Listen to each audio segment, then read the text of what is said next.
अभिवादन। आप सभी को नमो बुद्धाय, जय Hind. It's a grateful honor, privilege for me to stand before all of you.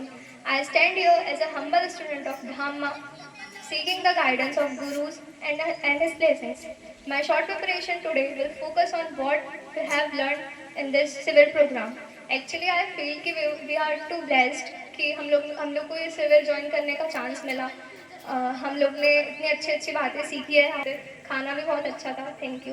Jokes apart कि पहले मुझे लग रहा था कि आई वाज अफ्रेड कि मैं बिना फ़ोन के रह पाऊँगी नहीं रह पाऊँगी, क्योंकि आधा बच्चा उसके लिए फ़ोन बहुत इंपॉर्टेंट है। मतलब इम्पॉर्टेंट इन द सेंस कि नहीं हो पाता है, आजकल नहीं रह पाते बच्चे बिना फ़ोन के। तो मुझे भी यही लग रहा था, मैं अफ्रेड थी कि मैं रह पाऊँगी नहीं रह पाऊँगी। पर द डे द क्लास बस स्टार्ट, इतना अच्छा फील हुआ।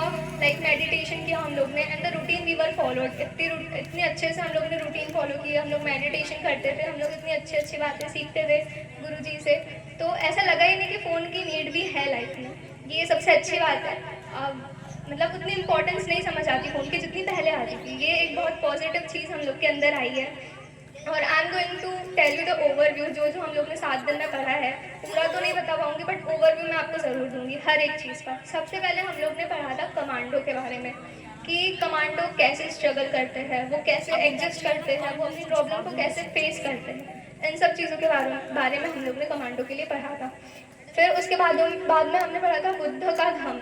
आप सब जानते हैं जैसे बुद्ध का धम्म, उन लोग ने बुद्ध का एनलाइटमेंट तक का सफ़र, ये सब हम लोग ने पढ़ा।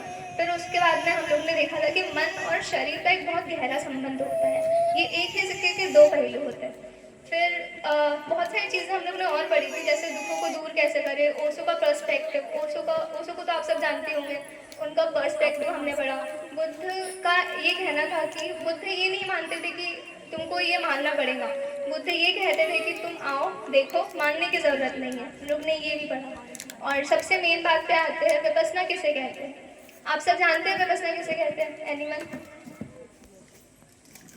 कोई? ये बहुत ज़रूरी है हमारे लिए। हम बुद्ध को फॉलो करते हैं तो ये जानना हमारे लिए बहुत ज़रूरी है कि मन बुद्ध के देखने और दिखाने की पद्धति को कहते हैं विपश्यना।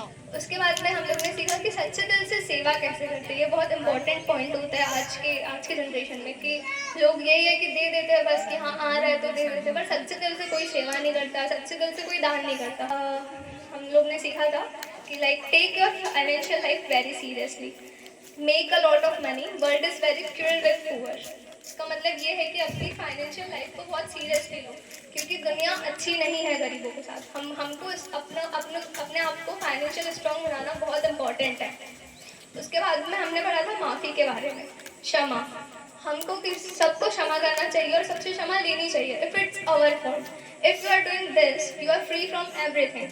ये हम लोग ने सीखा। फिर the science of being happy, the most important point in today's generation, science of being happy. सच्चा सुख कब मिलता है? कब मिलता है सच्चा सुख? सच्चा सुख कब मिलता है, कोई बता पाएगा? No one? सच्चा सुख तब मिलता है जब मन संभव रहना सीख जाता है, एक्सपेक्टेशंस नहीं होती है। It's okay to everything. हो रहा है तो भी ठीक है, नहीं हो रहा है तो भी ठीक है। तब मिलता है हमको सच्चा सुख। Only I and for me only my self, मतलब सिर्फ मैं हूँ और मेरे लिए हमेशा सिर्फ मैं ही रहूँगा। ये बात अगर हम लोग जान ले तो हमें सच्चे सुख की प्राप्ति हो जाती है।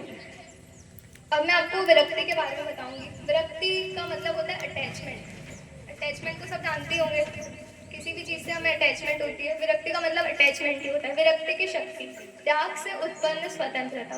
विरक्ति का अर्थ होता है प्रेम बिना चक्काओं के, कर्म बिना फलों की अशक्ति के, और जीवन बिना गुजरना बिना मोह के, मतलब जीवन गुजारना बिना मोह के। ज्ञानी व्यक्ति जानता है कि यह सब कुछ अनित्य है। सुख दुख, लाभ हानि, प्रशंसा निंदा, यह सब आता है और चला जाता है।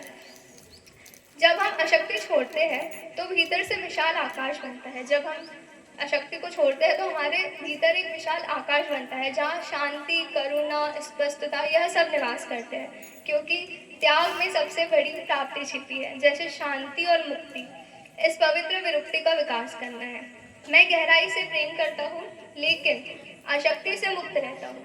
मैं फल की बिना शक्ति के कर्म करता हूँ। मैं फल के बिना लालसा के कर्म करता हूँ।